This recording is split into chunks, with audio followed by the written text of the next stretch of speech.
আসসালামু আলাইকুম। আজকে আমি যে বিষয়টা নিয়ে আলোচনা করব সেটা হচ্ছে জাপানের ড্রাইভিং লাইসেন্স। আপনি যদি জাপানে আসার চিন্তাভাবনা করেন বা জাপানে আসার জন্য প্রস্তুতি গ্রহণ করেন, তাহলে অবশ্যই আপনি বাংলাদেশ থেকে ড্রাইভিং লাইসেন্স নিয়ে জাপান আসবেন।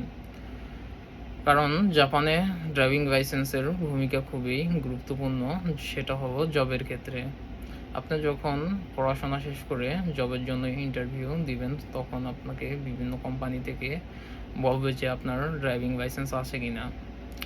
তো সেটা যদি হয় আপনার অটোমোবাইলস ইঞ্জিনিয়ারিং, তো সেই ক্ষেত্রে আপনার ড্রাইভিং লাইসেন্সের ভূমিকা 90%।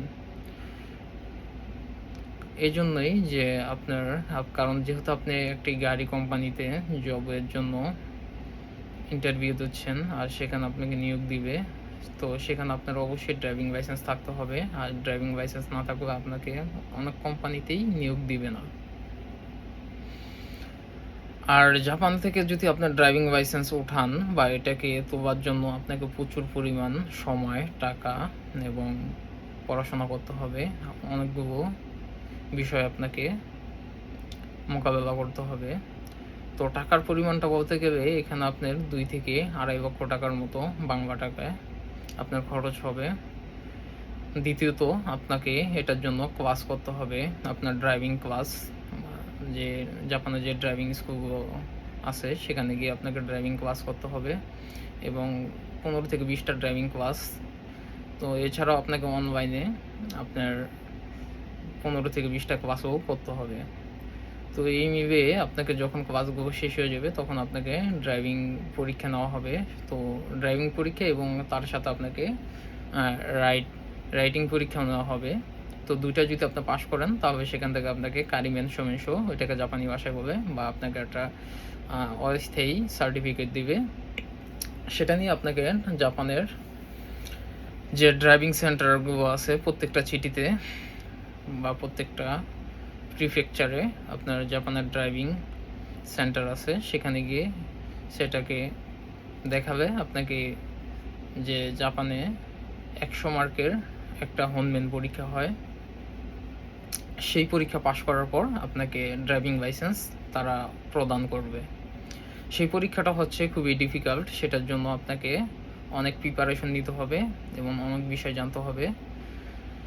তো সেখানে আপনার টোটাল 105টি কুয়েশন থাকবে। 105টি কুয়েশনের মধ্যে সেখানে মার্ক থাকবে 100 মার্ক।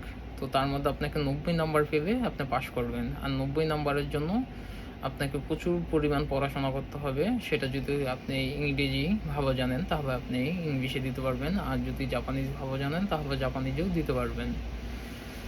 তো যদি আপনি ইংলিশে দেন তো ইংলিশের জন্য একটা সমস্যা হয়, সেটা হচ্ছে যে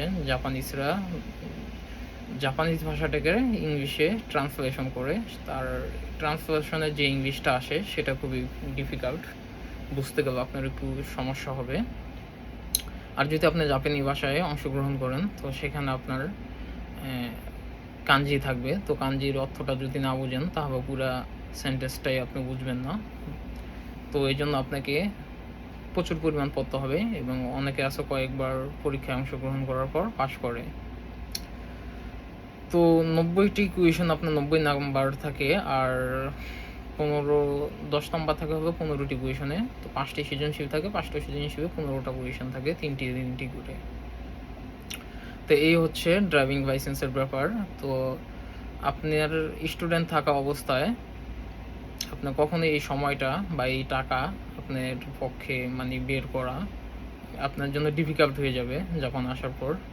তো যদি আপনি বাংলাদেশ থেকে ড্রাইভিং লাইসেন্স নিয়ে আসেন তাহলে সেটা আপনি যে সিটিতে আসবেন সেখানে লাইসেন্স সেন্টারে গিয়ে আপনার লাইসেন্স দেখাবে। আপনি ওটাকে এক্সচেঞ্জের মাধ্যমে একটি ড্রাইভিং টেস্ট পরীক্ষা দিয়ে আপনি জাপানিজ ড্রাইভিং লাইসেন্স পেয়ে যাবেন। তো অবশ্যই সেই ড্রাইভিং টেস্টে আপনাকে পাশ করতে হবে। পাশ করলে তারা আপনাকে ড্রাইভিং লাইসেন্স প্রদান করবে।